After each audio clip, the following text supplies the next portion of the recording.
Aquí, en Bolivia, la monolítica ciudad templo de Tiwanaku se alza a la impresionante altura de 4.000 metros sobre el nivel del mar. Pero Tiwanaku no era solo un lugar, era un pueblo que creó una civilización que duró más de 500 años. Durante siglos fue un misterio que el pueblo de Tiwanaku consiguiera prosperar en este paisaje desolado. Pero ahora, la arqueología ha revelado evidencias del increíble trabajo de una comunidad, de su profunda comprensión del medio ambiente y del curioso hecho de que la cerveza jugara un papel tan decisivo en la cultura tiwanaku. Aquí, en estos remotos altiplanos de Bolivia, quiero encontrar la verdad que se oculta tras las historias del pueblo de Tiwanaku. ¿Cómo es posible que sus creencias les dotaran de un poder y habilidad tales como para construir una ciudad-templo en esta tierra hostil e implacable?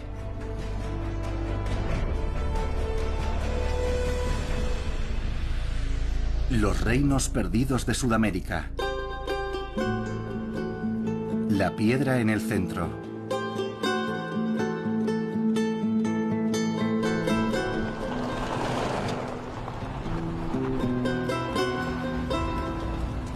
El altiplano, la llanura alta, abarca una enorme extensión a 3.800 metros de altitud en los Andes bolivianos.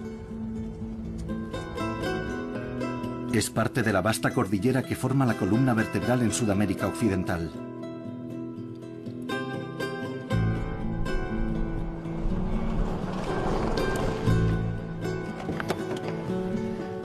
La vida es dura aquí arriba. El aire es escaso, es difícil respirar. Aunque las temperaturas diurnas superan los 20 grados, por la noche descienden por debajo de cero. La estación lluviosa provoca inundaciones y periódicamente la zona sufre sequías catastróficas. A ojos de los europeos, este sería el último lugar de la Tierra donde se asentarían los seres humanos. Pero desde alrededor del año 600 hasta el 1100 después de Cristo, aquí prosperó una civilización que llegó a tener 1 millón de personas.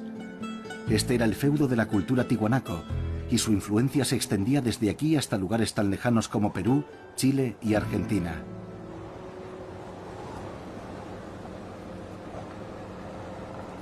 ¿Y qué hacía posible la vida en uno de los altiplanos más altos del mundo? ¿Cómo sobrevivieron los tiwanaku al escaso aire y a las temperaturas extremas de aquí arriba? ¿Y cómo consiguieron viajar a cualquier lugar a través de este paisaje? Hasta la llegada de los europeos en el siglo XVI, no vieron la necesidad del uso de la rueda, y conduciendo por aquí se entiende por qué. Es un terreno muy inhóspito y es mucho mejor caminar por él que conducir. Pero el altiplano proporciona un medio diferente de transporte, que la gente de esta región empezó a utilizar hace al menos 6.000 años. He venido a la remota comunidad de San Antonio Murce, donde todavía dependen de él, para conocerlo. Hay un transporte único aquí, el mismo que utilizaron las comunidades de los comienzos de la civilización tiwanaku, y es un animal exclusivo de Sudamérica, la llama. Hola. Hola, ¿qué tal? Bien, Mano, ¿cómo estás? Bien, ¿cómo te llamas? Bienvenido. Este es Marcelo Choqui. Su familia se ha dedicado al pastoreo de llamas durante generaciones. A ver, que nos visita. ¿Estás seguro? Son Aymara, un grupo indígena boliviano descendiente del pueblo tiwanaku. Y gracias a ellos podemos conocer muchos detalles de cómo vivían sus ancestros. Seguro. Muchas Venga. gracias. Ya, ¿nos vamos? Sí, seguro. Importante.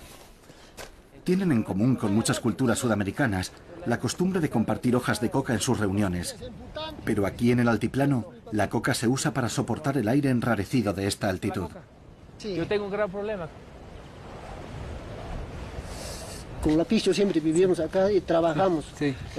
La picho es casi milenario, ¿no? Para todo necesita coca. Y para mate, para todo, y para acúlico, para la siembra. Sí. Y para la cosecha también nos acolicamos así. Sí. Y por eso nos... Se toman todo el tiempo. Sí, todo el tiempo. se ayuda. Y se ayuda los esfuerzos, ¿no? La coca les daba a los tiwanaku la resistencia para trabajar a esta altitud sin apenas aire. Y las llamas les proporcionaban la lana con la que combatir las extremas temperaturas de aquí arriba. La hija de Marcelo la teje en vívidos colores. La lana de la llama es muy importante para ellos, no solo para combatir el intenso frío, también es el material con el que confeccionan toda su ropa. En esta aldea en particular, utilizan los mismos colores que se han estado usando durante cientos de años.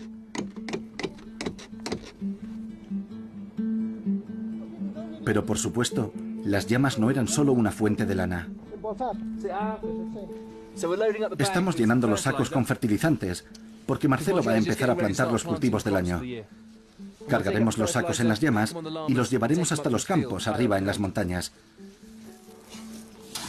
Los van a usar para plantar patatas en los campos, uno de los pocos cultivos que crecen aquí arriba.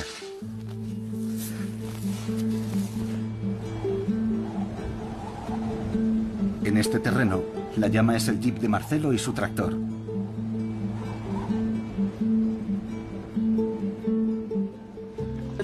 La llama tiene una constitución específica para viajar enormes distancias a estas altitudes sobre terreno pedregoso. El problema es que a esta altitud yo estoy empezando a quedarme sin aliento. El pastoreo de llamas era vital para los primeros habitantes del altiplano. Los alimentaban y los vestían, y en hileras a veces de 1,5 kilómetros de longitud, atravesaban las montañas transportando mercancías y suministros entre las comunidades. Sin embargo, incluso hoy, me sorprende lo precaria que parece ser la existencia de Marcelo y su familia.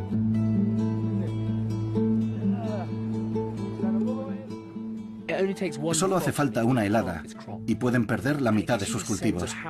Esto te da una idea de lo duro que es este entorno y lo vulnerables que son, ya que solo plantan para alimentarse ellos. Antiguamente, un rebaño de llamas les proporcionaba el tipo de subsistencia que perduró hasta más o menos el año 100 después de Cristo, pero para convertirse en una civilización dominante, los tiwanaku necesitaban un suministro de alimento mucho mayor. Para ver cómo lo hicieron, me dirijo hacia la zona del altiplano donde los tiwanaku comenzaron a emerger, hace unos 3000 años, a orillas de un antiguo lago.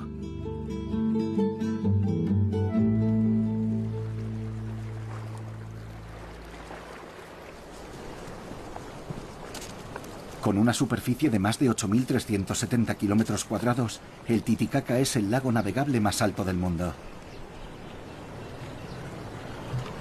La región que bordea el lago es conocida como la cuenca del Titicaca, y los arqueólogos creen que fue aquí, hace casi 3000 años, donde los tiwanacanos empezaron a organizarse como comunidades de agricultores. Es más parecido a un mar interior que a un lago, y durante miles de años ha jugado dos papeles cruciales para los que viven junto a sus orillas. El primero es que el lago tiene una temperatura ambiente que no varía mucho, y eso ayuda a crear un microclima muy estable a los lados de las orillas. Y el segundo es que la sedimentación del lago ha creado este suelo rico para la agricultura, como lo podemos ver ahora. Pueden ver lo rico que es.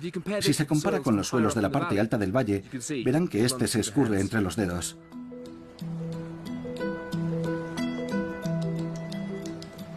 Aquí es donde los tiwanacanos comenzaron su vida de subsistencia. Pero a esta altura, los cultivos plantados a cierta distancia del microclima local habrían sido vulnerables a las heladas o a la sequía, limitando su expansión. Para que la civilización creciera, tuvieron que hallar una forma de cultivar la tierra más allá de la protección del lago.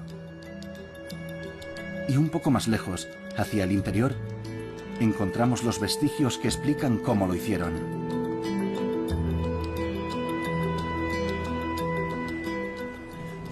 Los tempranos tiwanacanos no se adaptaron a su paisaje, lo transformaron, y aquí en el yacimiento de Coani Pampa podemos ver cómo lo hicieron. El Coani Pampa es un enorme tramo del altiplano que sube desde el lago Titicaca, y aquí tenemos los restos visibles de una ingeniería antigua e ingeniosa. Estos lechos elevados eran una innovación agrícola que transformó la producción de cultivos en la región. Son muy inteligentes, porque el agua actúa como tope para proteger los cultivos en los lechos elevados contra las duras heladas que se dan aquí. El agua derretida que baja de los glaciares de las montañas regaba estos campos. El agua en estas trincheras retenía el calor del sol diurno, creando un mini microclima igual que el del lago, que protegía los cultivos. Pero la pieza clave es el esfuerzo por mantener estos lechos elevados cada año. Pulían estos bordes, lo que permitía que el agua se absorbiera. Excavaban los canales con el suelo lleno de nutrientes para ponerlo sobre el lecho y luego lo mezclaban todo para permitir un enorme aumento en la producción agrícola. Experimentos modernos han demostrado que utilizando este método, los tihuanacanos podrían haber producido un 25% más de cosecha, alargando su temporada de cultivo 2 valiosas semanas más. No tenían ningún animal de tiro, ni arados, por lo que todo esto lo hacían con herramientas manuales. El volumen de trabajo necesario para mantener estos lechos elevados es inmenso, y esto es solo una fracción del paisaje que se aprovechaba con este método.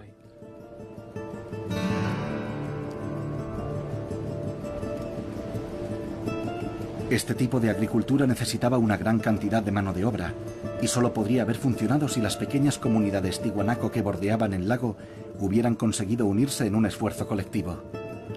Algo debió de haberlos motivado para hacer esto, en lugar de sencillamente cuidar de sus intereses individuales.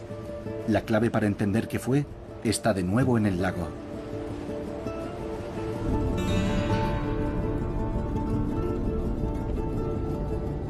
Los arqueólogos han descubierto diseminados a lo largo de las orillas del lago Titicaca los restos de numerosos templos tihuanacanos, y estos tienen la clave. La investigación arqueológica concluye que la religión tihuanaco se basaba en la adoración en grupo de los dioses de la naturaleza, que controlaban el medio ambiente y concedían buenas cosechas. He venido a ver uno de los templos más antiguos donde los tihuanacanos celebraban rituales religiosos hace 3000 años.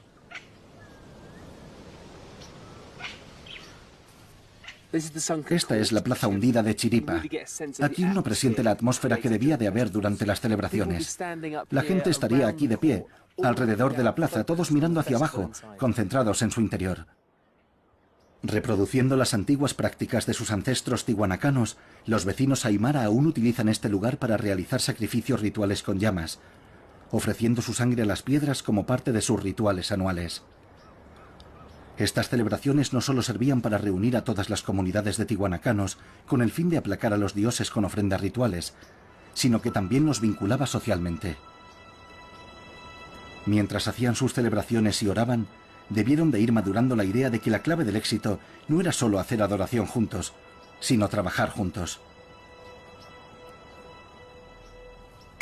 Al venir a un lugar como este, se pueden ver los cimientos de la cultura de los tihuanacanos. Pero lo que yo quiero averiguar es cómo pasaron de un lugar pequeño como este, de dimensiones comunitarias, a la arquitectura monumental de Tiwanaku en la escala regional.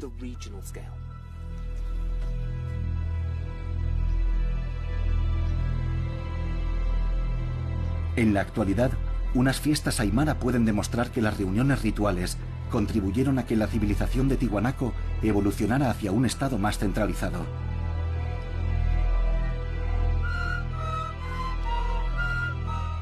He venido a compartir una fiesta que atrae a miles de personas de los valles circundantes hasta una diminuta aldea llamada Cala.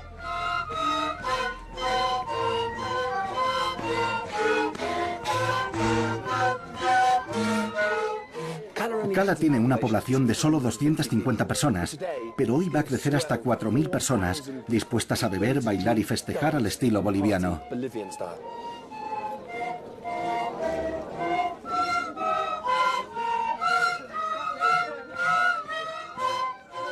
Estoy aquí en Bolivia, casi al comienzo de la primavera, cuando las comunidades locales empiezan a plantar los cultivos. Aquí vemos cómo se vinculan las comunidades con sus festividades. El antropólogo Carlos Candora es experto en las tradiciones y los rituales religiosos del altiplano. Y aquí está pues el ciclo agrario totalmente relacionado con el ciclo religioso. En invierno acá en Oruro es intenso hasta el mes de julio, ¿no? Se han levantado ya las cosechas, se ha copiado el forraje, se han hecho los renares, en fin, todo eso. Y la tierra queda agotada, exhausta. Ustedes conocen, bueno, no conocen mucho ustedes de acá. Los vientos de agosto son famosos. Entonces, como si la tierra ya no tuviera ninguna vitalidad y hay que devolvérsela. Además, se ha observado que los rituales en los pueblos, rituales religiosos, son más intensos cuando son más adversas las condiciones de vida. Desde aquí arriba se tiene una vista panorámica de la gente que llega a este festival. Viene gente en autobuses y vemos trenes de llamas subiendo por las colinas. También vienen personas caminando por este paisaje desierto. Este lugar es como un imán que reúne a gente de toda la región. En la actualidad, la fe dominante en Bolivia es el catolicismo. Y el centro oficial de esta fiesta es la iglesia, donde se realizan las oraciones, las ofrendas rituales y las bendiciones. Pero aunque la iglesia forma parte de ello, esto es mucho más que eso. Aquí, en la solemnidad de la iglesia, la gente hace sus ofrendas y se prepara para el resto del año. Y afuera otros se vuelven locos bebiendo cerveza.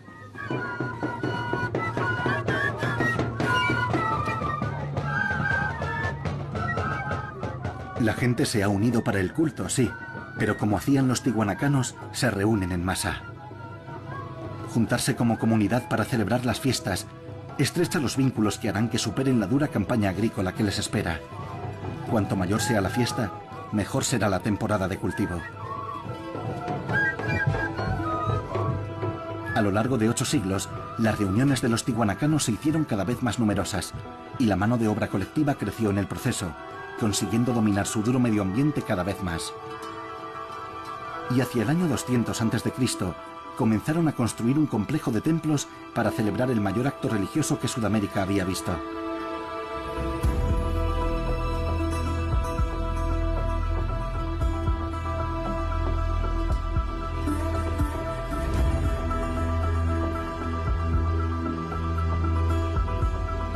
Lo situaron a 16 kilómetros de las orillas del lago Titicaca.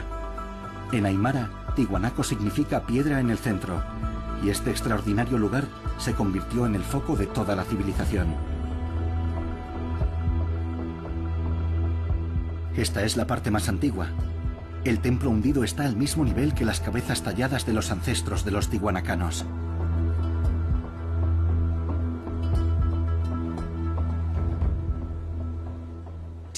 Los tihuanacanos comenzaron con la construcción de esta primera plaza hundida.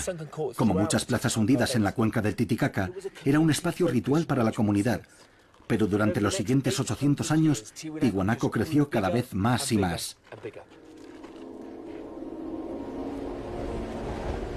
Contiguo al templo hundido está el Kalasasaya, un espacio ceremonial elevado que mide más de 15.000 metros cuadrados y que los tihuanacanos comenzaron a construir en el año 500 después de Cristo.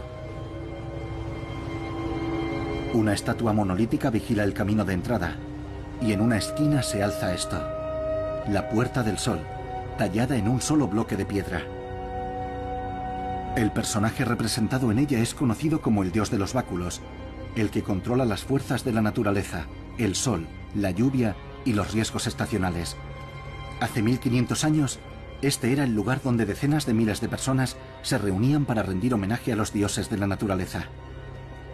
E igual que sus homólogos modernos, las comunidades tiwanaku de toda la región se unían para reafirmar sus lazos sociales y se movilizaban en enormes grupos de trabajo, preparándose para la nueva temporada agrícola.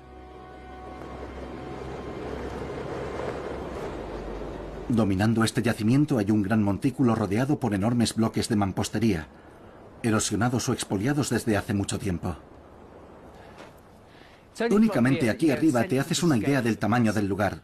Solo una fracción del yacimiento ha sido excavada, y los arqueólogos calculan que el espacio ocupado tenía más de 5 kilómetros cuadrados. La pregunta que ha desconcertado a los arqueólogos durante décadas es cómo construían los tihuanacanos. En los años 60 intentaron reconstruir algunas de las estructuras del templo, un proceso que reveló lo increíblemente hábiles que eran los tihuanacanos trabajando la piedra. Y aparte de esta habilidad, como una cultura que no tenía caballos ni bueyes para el arrastre, que no usaban la rueda ni la polea, movía piedras que pesaban 10, 20 o incluso 50 toneladas, piedras que extraían a kilómetros de distancia. Para descubrirlo, Tengo que volver al lugar del que se extrajeron las piedras, el lago Titicaca, donde hay una pista del misterio de la construcción de Tiwanaku.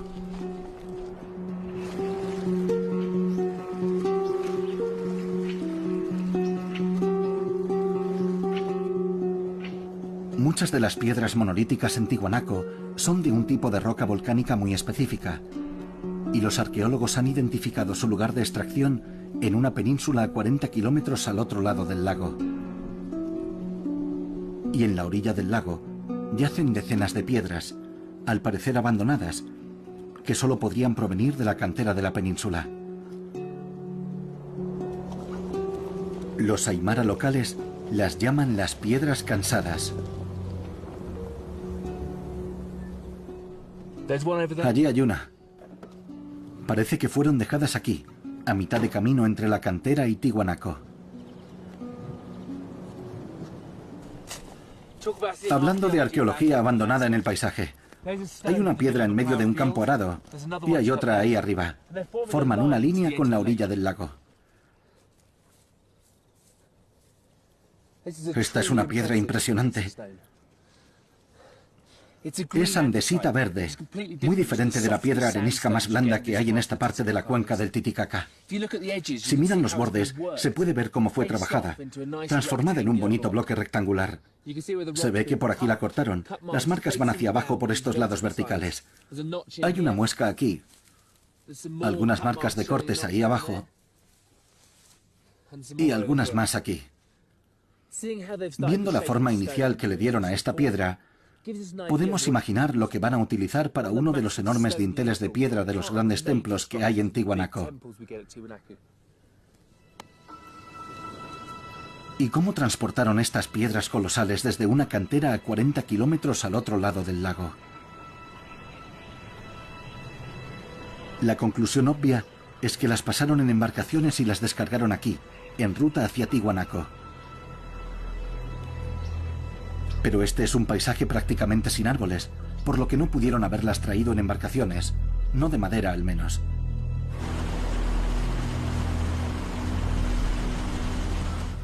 El lago proporciona un recurso diferente que puede utilizarse para construir embarcaciones.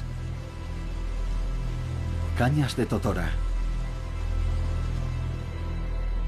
Me he reunido con el profesor Alexei Branich, arqueólogo, y uno de los mayores expertos en el mundo sobre Tiwanaku.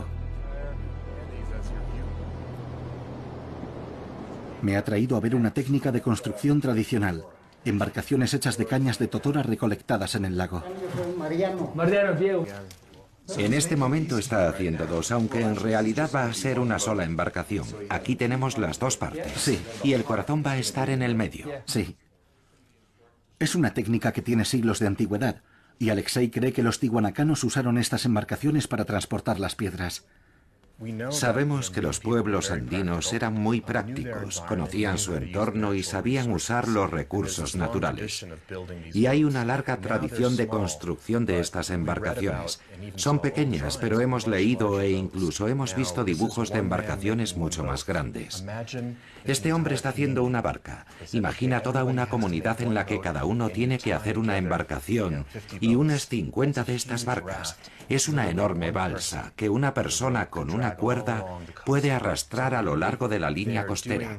Las piedras las movían a nivel industrial, pero usando una tecnología muy casera. Las cañas no son tubos huecos. Dentro hay una membrana fibrosa que las hace tremendamente fuertes. Durante todo el proceso de construcción, van apretando varias veces las ataduras para que al final sean prácticamente insumergibles. Para hacerme una idea de lo robustas que son las embarcaciones de cañas de totora, voy a probar a llevar una en el lago.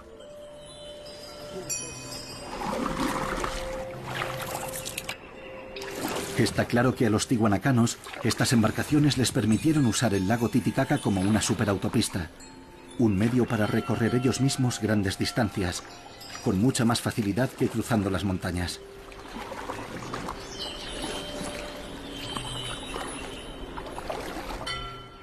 Peso 104 kilos Y de pie sobre esta balsa siento que es sólida como una roca. Estas embarcaciones se usaban para transportar personas, familias, mercancías a través del lago Titicaca, conectando a toda la comunidad tiwanaco. Pero una barca de cañas como esta, incluso una mucho más grande, ¿habría sido capaz de transportar piedras de 10 toneladas como las que utilizaron en Tiwanaku? En el año 2002, Alexei llevó a cabo un experimento para demostrar esta teoría. Encargó a una comunidad que vivía a orillas del lago construir una embarcación de cañas de totora de 15 metros de longitud. Luego extrajo un bloque de 9 toneladas de andesita verde de la cantera de rocas volcánicas. Con la ayuda de otra comunidad local cercana a la cantera, cargaron la piedra en la balsa de cañas y luego navegaron 80 kilómetros por el lago hasta la orilla Tiwanaku, llevándola hasta el municipio de Santa Rosa, donde decenas de lugareños salieron a recibirlos.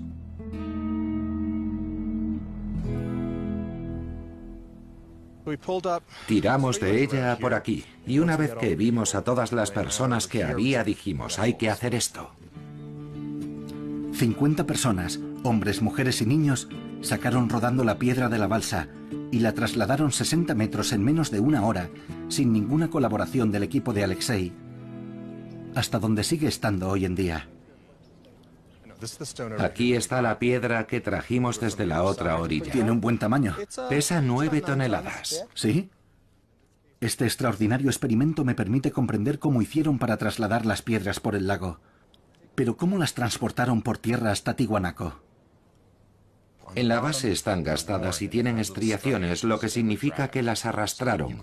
Coges unas cuerdas y empiezas a tirar. Pensamos, ¿qué tal unos cilindros? Y los construimos, los colocamos, arrastramos la piedra y pulverizó todos los cilindros.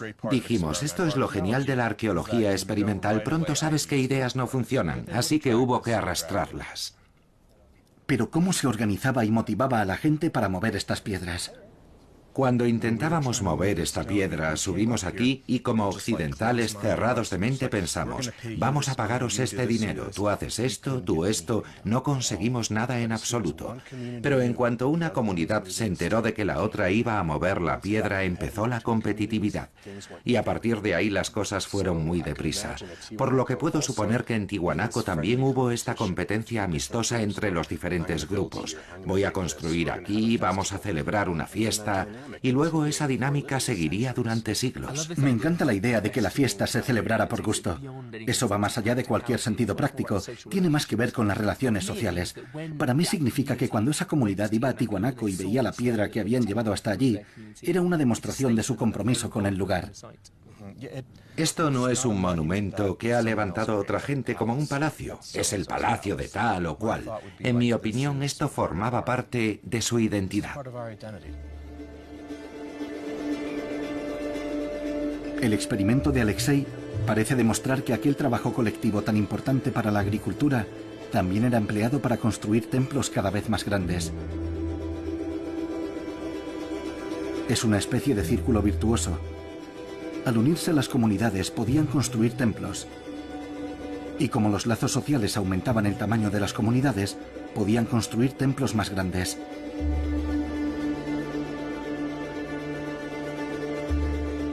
Tiwanaku era un lugar de festividades masivas, pero estudios recientes realizados por Alexei y su equipo han revelado que también tenía otro uso.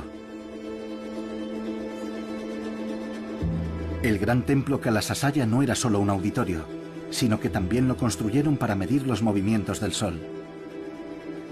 Funcionaba como un calendario gigantesco. Los edificios y todo el yacimiento están diseñados a lo largo de líneas astronómicas. Sol, luna, estrellas. En este caso, para Kalasasaya el sol es muy importante. Si miramos hacia allí, ahora mismo nos encontramos sobre la plataforma que seguramente ocuparían 1, 2 o 3 personas importantes. El sol viajaba hacia allí y a lo largo de esa línea está el horizonte. El pilar del medio es donde el sol se ubicará en el atardecer del equinoccio. A cada lado será el solsticio y en medio hay varios puntos sobre los que discutimos mucho.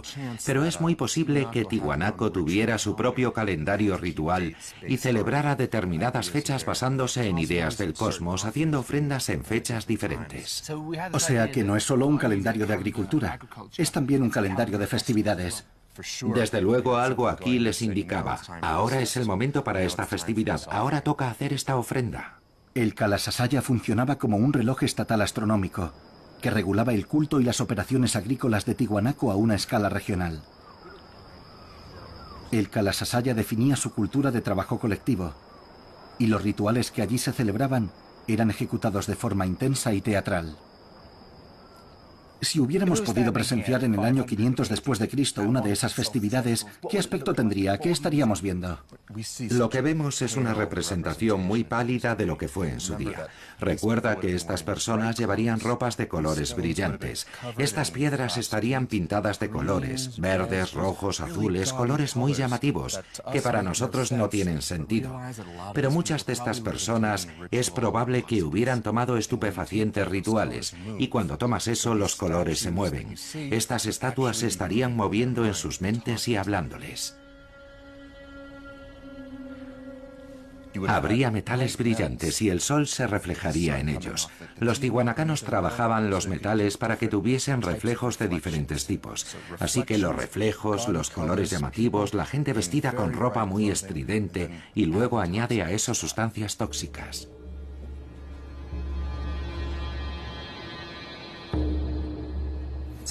Y en cuanto a lo que tomaban estas personas, beben, fuman, hay tabaco, hay drogas del Amazonas. ¿Qué tipo de drogas tomaban? Tomaban un par de alucinógenos. Cuando vayamos a echar un vistazo a los monolitos, verás en ellos plantas talladas que son alucinógenas, y las molían como si fueran rapé, quizá las mezclaban con la bebida.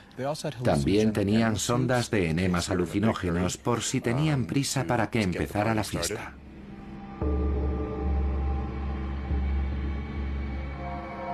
Menudas fiestas debió de haber.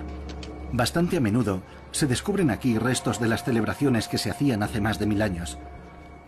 En particular, estas vasijas para beber cerveza llamadas keros. Este tipo de vasija es típica del yacimiento y da una idea del tamaño del lugar, porque esta excavación está como a 1 kilómetro del centro. La importancia de la cerveza y las sustancias tóxicas en los rituales y ceremonias se encuentra tallada en las figuras monolíticas. Me gusta esta estatua monolítica, mirando hacia el espacio sagrado del Kalasasaya. Tiene una copa de cerveza en una mano y una pipa para fumar drogas alucinógenas en la otra. Y podemos imaginar los cientos de miles de personas llenando esta plaza para presenciar los teatrales y coloridos rituales y las ofrendas a los dioses. El centro del escenario de estas espectaculares ceremonias lo ocupaban una casta de sacerdotes. Llevando vestiduras representativas y tocados de plumas, realizaban los rituales e interpretaban los movimientos del sol. Los sacerdotes interpretaban el cosmos para el pueblo tiwanaku, diciéndoles cuándo y cómo podían apaciguarlo y someterlo a su voluntad. Cuánto poder ejercían no se sabe, pero lo que al principio podía parecer un utópico estado agrícola empezaba a revelar un lado más oscuro.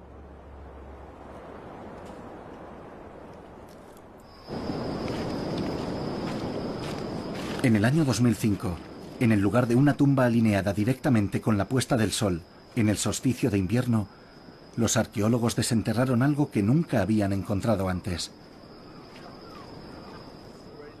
¿Cuándo fue la última vez que estuviste aquí? En el año 2006. Este es uno de los depósitos de almacenamiento de objetos de Tiwanaku. Y soy la primera persona que, sin pertenecer al equipo de excavación original, explora su contenido. Lo que buscamos son esos objetos de ahí. Echemos un vistazo.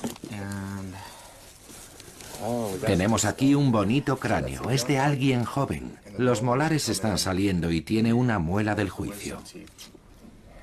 ¿Le golpearon en la nuca? Sí, le golpearon en la nuca. Esta es la primera prueba que descubrieron de que se habían practicado sacrificios humanos aquí en Tiwanaku.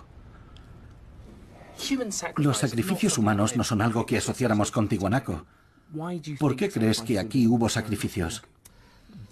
Este es el único sacrificio que hemos encontrado hasta ahora. Dentro de 20 años quizá encontremos 100 más, pero este estaba en el solsticio, y los indicadores de los demás objetos están asociados con el comienzo de la temporada agrícola, el inicio de la estación de las lluvias. Podría haber habido un periodo de sequía. Era muy importante que lloviese para cultivar las patatas y algunas otras cosas. Por eso tal vez las celebraciones del solsticio de ese año incluyeran un par de invitados especiales. Este sacrificio apunta a que los tiwanacanos se habían vuelto cada vez más dependientes de las buenas cosechas para mantener el impulso de su civilización. Y 200 años después de terminado el templo de Kalasasaya, comenzó la construcción de lo que fue la mayor estructura de los Andes. La pirámide de Akapana. Akapana es una colina hecha por el hombre, pero 1000 años de erosión y saqueo la han reducido a un montículo sin forma.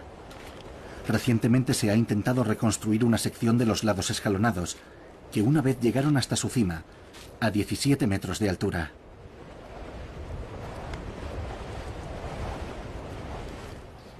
Como pueden imaginar, este era un lugar exclusivo para una élite privilegiada, desde el que podían ver los rituales y ceremonias que tenían lugar en Kalasasaya. Si esto hubiera sido el antiguo Egipto, habría sido el faraón quien habría estado aquí.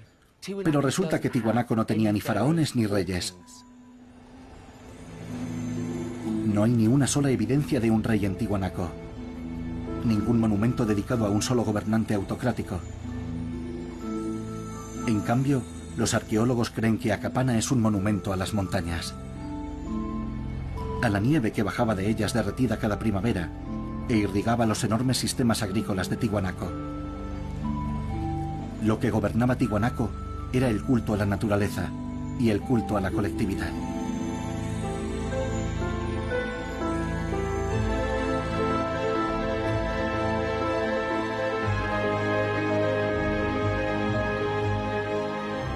Aquí, en su ciudad templo, la piedra en el centro, se habían reunido y habían dominado su duro medio ambiente.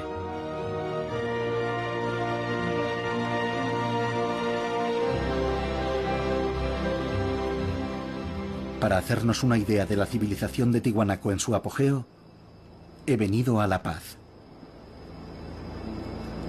Enclavada en las montañas del borde oriental del altiplano y situada a 3.600 metros de altura, La Paz es la capital más alta del mundo. Su museo alberga una colección de objetos de Tiwanaku que nos permite hacernos una idea de lo que habría sido presenciar una de sus festividades.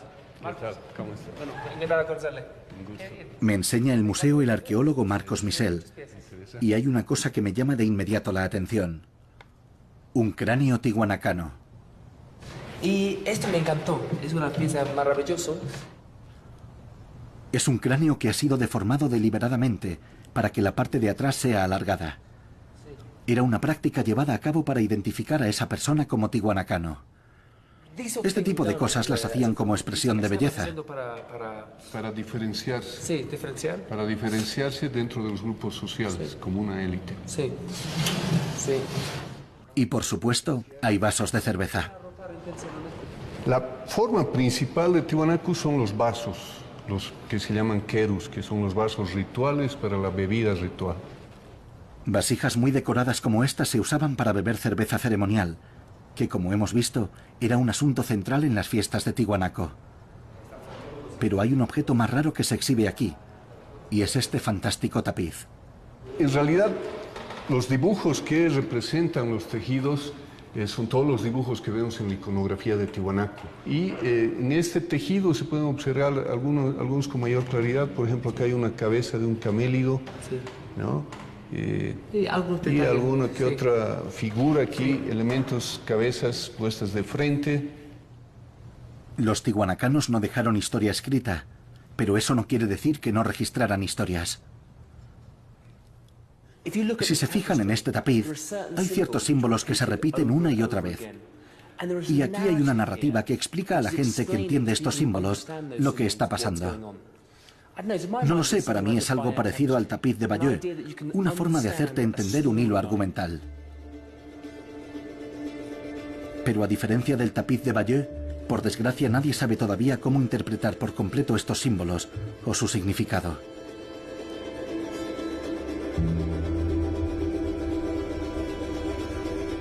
Aunque una cosa que sí sabemos es que hacia el año 700 después de Cristo, los tihuanacanos comenzaron a extenderse mucho más allá de las orillas del lago Titicaca.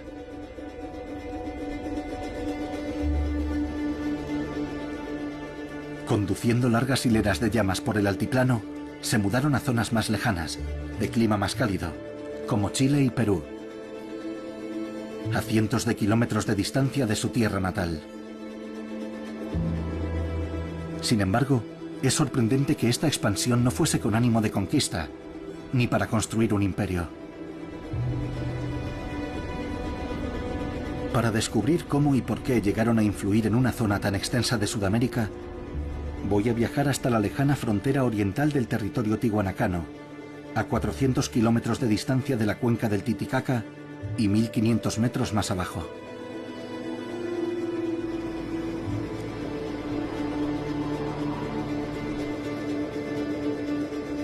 Situada a 2250 metros sobre el nivel del mar, esta es la moderna ciudad de Cochabamba.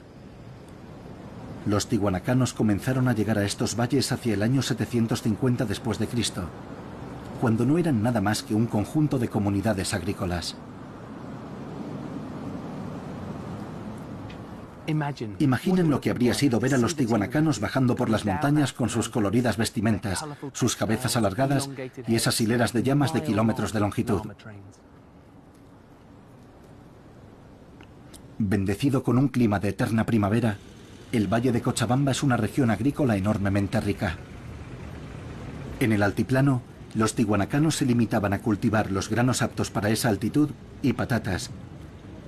Pero aquí abajo, podían producir en abundancia un cultivo que era vital para el funcionamiento de su civilización. Los tihuanacanos vinieron a este valle por su fantástica capacidad de cultivar esto: maíz. Y querían el maíz para hacer cerveza. Mucha cerveza. Hola. ¿Cómo estás? Bien. Me encantan los Esta es una fábrica que produce chicha, una cerveza fuerte de maíz que lleva siglos fabricándose en esta región. Sí, encantado. ¿Qué tal? Mucho ¿Cómo gusto. está? Bien, Mucho bien. gusto. Ay, todo eso es chicha. Todo es chicha, mire. Es como la boda. Pero eso es suficiente para toda la gente de Cochabamba. Beber cerveza era una parte integral de los festejos de los tihuanacanos. Cuando esas fiestas se hicieron más importantes y espectaculares, necesitaban cada vez más cerveza. La búsqueda de maíz para fabricar más cerveza fue una de las principales fuerzas impulsoras de la expansión de los tihuanacanos hacia el valle de Cochabamba. Sí, bastante rico. ¿Sí? ¿Tú sabes? Eso purito, sin azúcar, sin nada es esto. Sí. Yeah, it's a bit hoochie, but it's quite tasty. Chicha especial. Sí. ¿Y exactamente cómo ocurrió esto? ¿Cómo se hicieron los tihuanacanos con el control de los recursos de esta región? Hace 30 años se creía que un ejército tihuanacano había bajado arrasando por estas montañas como un ciclón imperial para apoderarse y colonizar esta zona de clima más cálido y rica en recursos. Solo ahora es cuando los arqueólogos están empezando a mostrarnos una imagen completamente diferente del modo en que se expandieron los tihuanacanos. En 1985 comenzó un nuevo proyecto de construcción suburbana en los alrededores de Cochabamba. Cuando llegaron los excavadores y empezaron a remover lo que se pensaba que era un pequeño montículo, empezaron a desenterrar huesos. Cuando los obreros sacaron un cráneo humano, todo se detuvo y llamaron a los arqueólogos.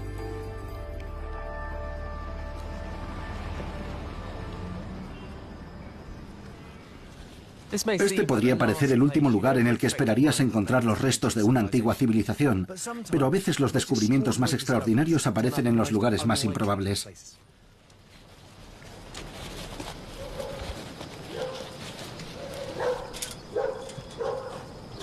Este es el yacimiento arqueológico de Piñami, los restos de un asentamiento largo tiempo olvidado, que permite adivinar cómo habría sido la vida aquí hace 1300 años. Y me va a enseñar todo esto la arqueóloga principal, la doctora Karen Anderson. Karen, ¿qué tal estás? Encantada. Así que este es el yacimiento de Piñami. ¿Sí? ¿Qué revela este yacimiento sobre la expansión de los tihuanacanos? No vemos ninguna prueba de coerción en la forma en que se integraron. La gente parece que adoptó sus rituales, su ideología, su modo de vida y también su comida. Producen más maíz, tienen más llamas que antes, por lo que se integran muy bien con el estado tihuanaco. O sea que el yacimiento nos dice que el pueblo que vivía aquí se benefició de la influencia de los tihuanacanos. La aceptaron de buen grado. Sí, sí.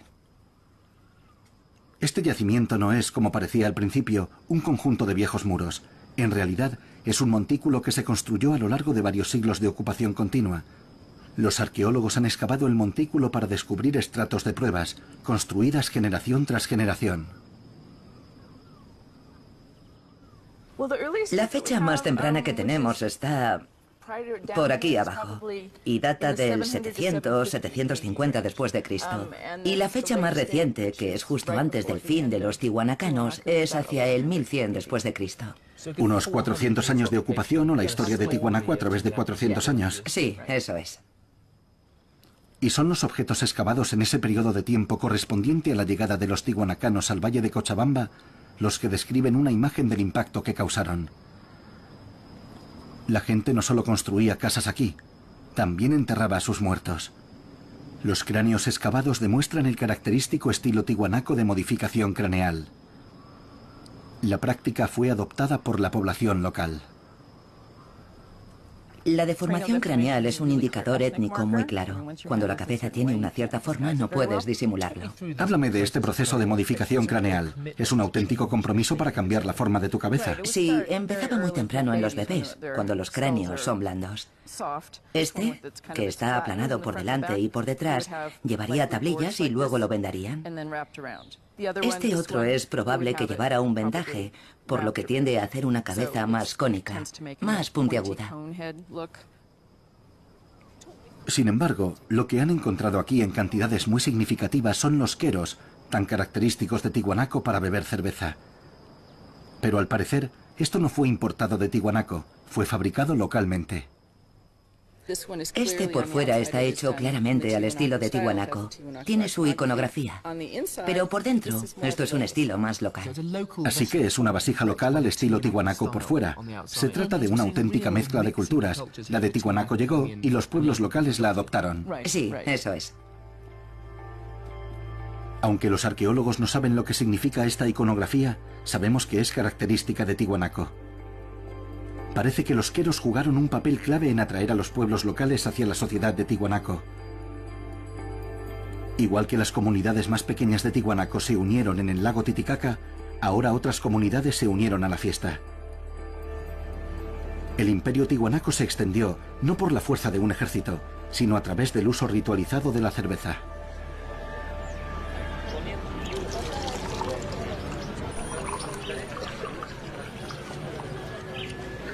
Esto es una chichería, un bar familiar que sirve la cerveza chicha, que fue tan importante para la identidad y la economía de Tiwanaku hace más de 1000 años.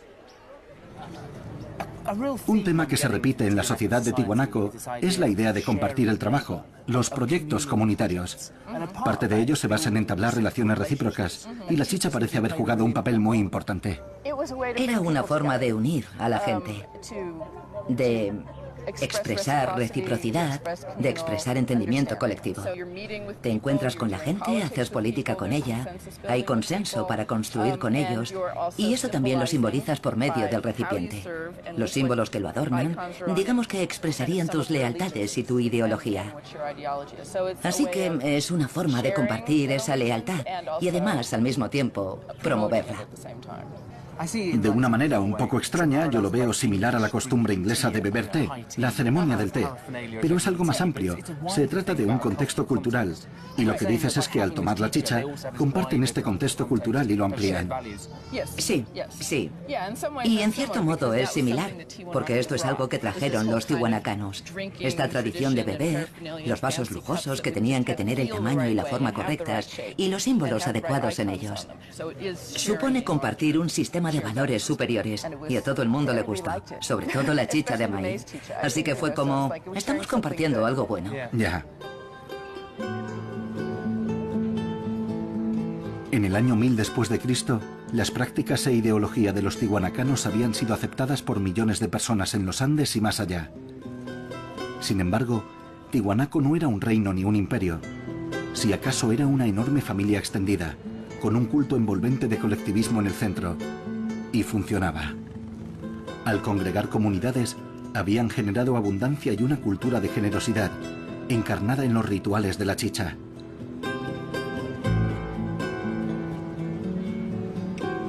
Sus ceremonias estaban todas dedicadas al medio ambiente, que les proporcionaba la abundancia. Sin embargo, ese medio ambiente al final se volvería contra ellos.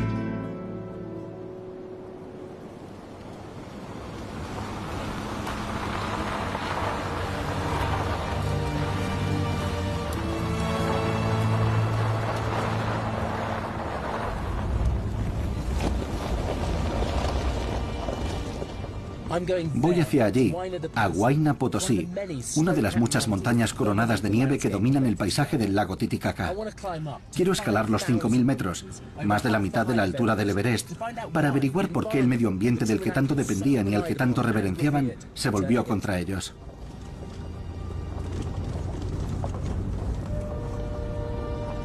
Los tihuanacanos dependían enormemente del éxito agrícola para construir y mantener su ciudad templo y dar unidad a su vasto territorio. Necesitaban que el sol y la lluvia trabajaran en armonía. Necesitaban que la nieve se fundiera en primavera e irrigara sus extensas tierras. Todas sus ceremonias y ofrendas rituales se centraban en asegurarse de que eso ocurriera, y durante al menos 500 años había pasado exactamente eso.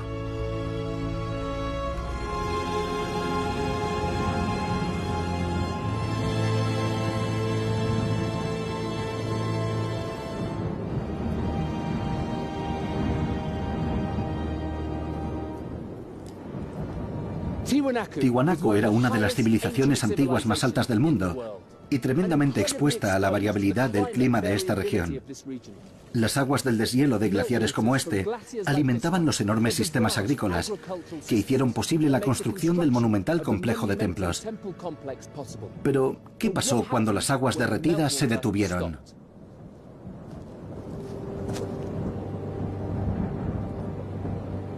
El glaciar por el que camino ahora mismo está muriendo.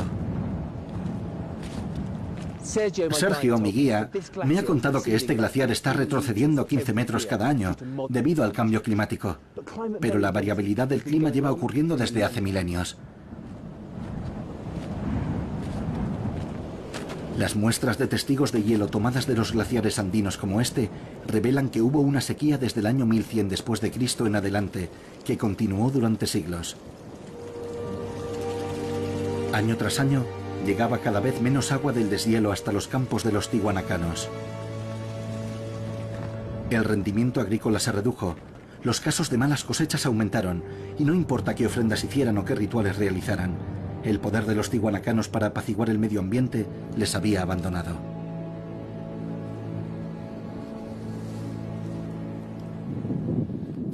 El centro ceremonial de Tiwanaku había fallado a su pueblo.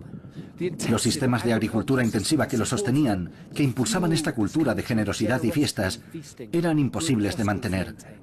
Se convirtió en un anacronismo, un monumento a un tiempo de abundancia desaparecido hacía mucho tiempo.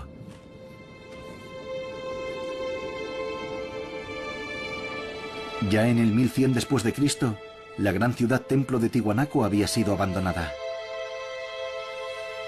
Las estatuas de los dioses y ancestros habían sido desfiguradas y decapitadas, y el resto fue abandonado a su suerte.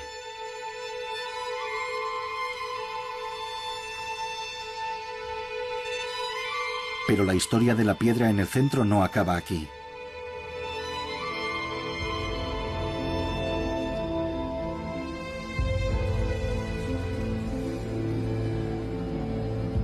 El pueblo tiwanaco no se desvaneció después del colapso de su civilización. Volvieron a su existencia de antaño, en pequeñas comunidades dispersas. Pasarían otros 400 años antes de que los primeros europeos pusieran el pie en el altiplano. Y para entonces, Tiwanaku estaba en ruinas. Cuando los conquistadores españoles vieron por primera vez Tiwanaku, se quedaron impresionados por su tamaño y su antigüedad. Sin embargo, eso no les impidió saquear el lugar en busca de oro, ni arrancar las piedras finamente trabajadas para ofrecérselas a su dios cristiano.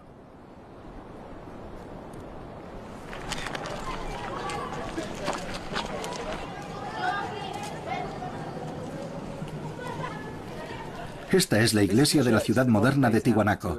Se construyó entre 1580 y 1612. Casi cada fragmento de piedra fue robado del antiguo yacimiento de Tiwanaku. Incluso estas dos estatuas, que se supone que representan a San Pedro y San Pablo, son estatuas de Tiwanaku.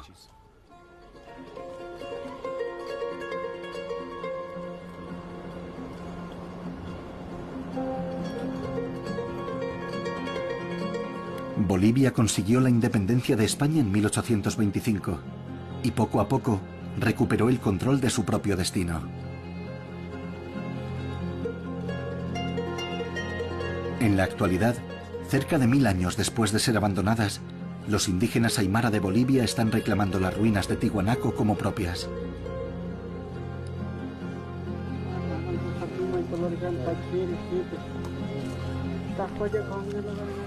Es el amanecer del 21 de septiembre, el equinoccio de primavera en el hemisferio sur. Los líderes aymara locales están preparando una ofrenda para dar la bienvenida al nuevo año agrícola. Hace 1000 años, la extraordinaria ideología del compartir y del trabajo colectivo de Tiwanaku, unas creencias que involucraron a millones de personas a lo largo de la cordillera de los Andes, fue encarnada aquí por medio de rituales y ceremonias.